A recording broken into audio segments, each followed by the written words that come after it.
Woo!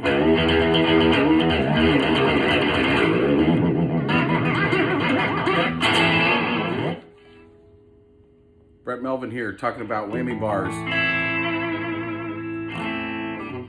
All these guitars that I have stuck on the couch here with me, they all have, this is next day hair.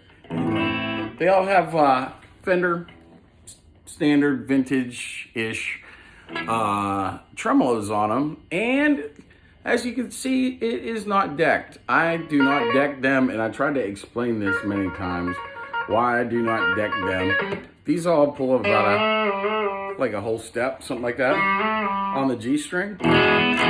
It's for nothing musical. It's because that's the way that you keep a vintage Fender tremolo in tune.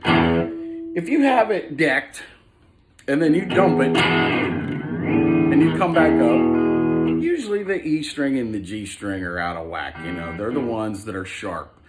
Well, the reason why is because the tension gets caught in between here and here and here and here, in between the tuners and the nut.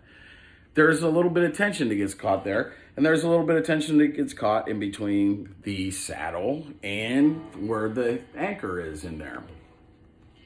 And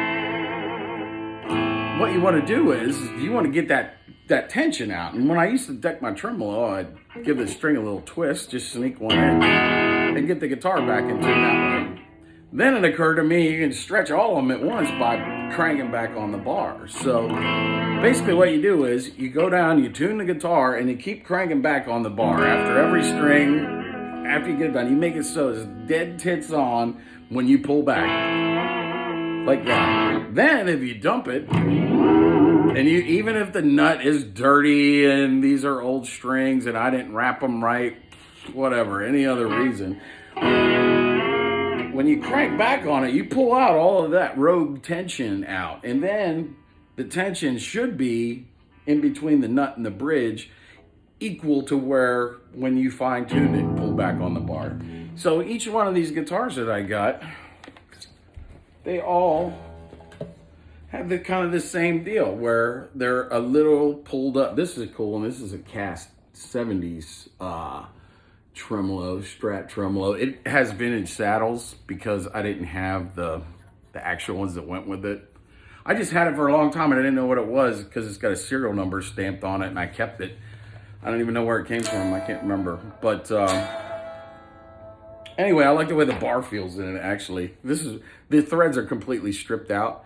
I think I could probably pull it out. They just bite a little bit, but I could just keep spinning it and spinning it and spinning. I'm not gonna, but I just love, it doesn't have like a lot of slop in there. And that's the same way this one's, the other Strat's got a brass block that I put in. And it's mostly, I like the way that the arm, the threads feel in it. They're nice and tight. There's not that that normal kind of slop. But this one here, this one's cool too. It's a 1980, the Strat. And you can see that they all, this one, the brass block that originally came with it, the arm was snapped off in it. And somebody had tried to drill it out and they went off to the side. So I swapped it out for the nut that was originally in the blue Strat. It's a vintage spec. It's screwed right, like it's got the cover still on it. The bridge, the block that goes with this badass, look at this thing. You see this? It's like gold plated like a watch. It's not normal gold plating. It's got gold knobs, and it's just a normal bar. But anyway, I put locking tuners on this one right after I got it because it had it had chrome tuners on it. It was the first year.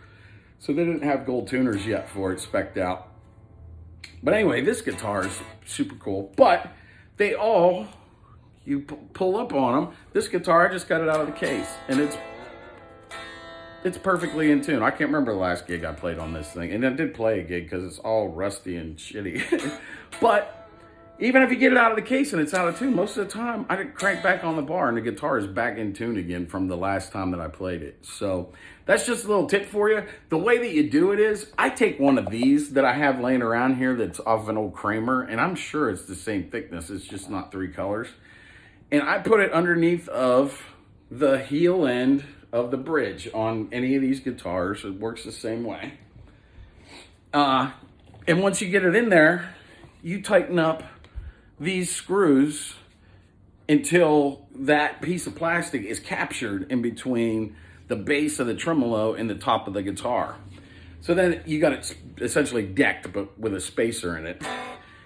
Change your strings, tune it up, everything, get it so that it's in tune, stretch them, do what you got to do. And then after you're all ready to, go into battle, you start loosening these screws up until that piece of plastic falls out.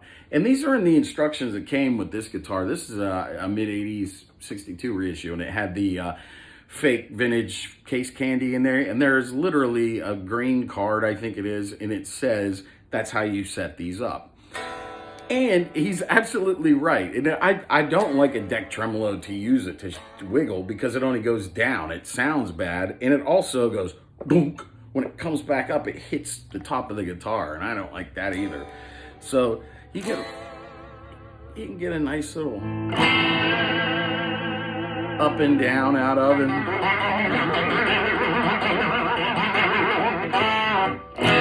And then but it'll always stay in tune as long as you do it like that. That is my tip for the day. Tune it, crank back on it, float it so that it pulls up a G string a whole step. I didn't do anything else. There's no special nut sauce. These are locking tuners though, because I change the strings a lot and it only takes 5 minutes when you have locking tuners. Anyway, if you have any questions, hit me up. Maybe I'll post a better video. I look kind of sleepy.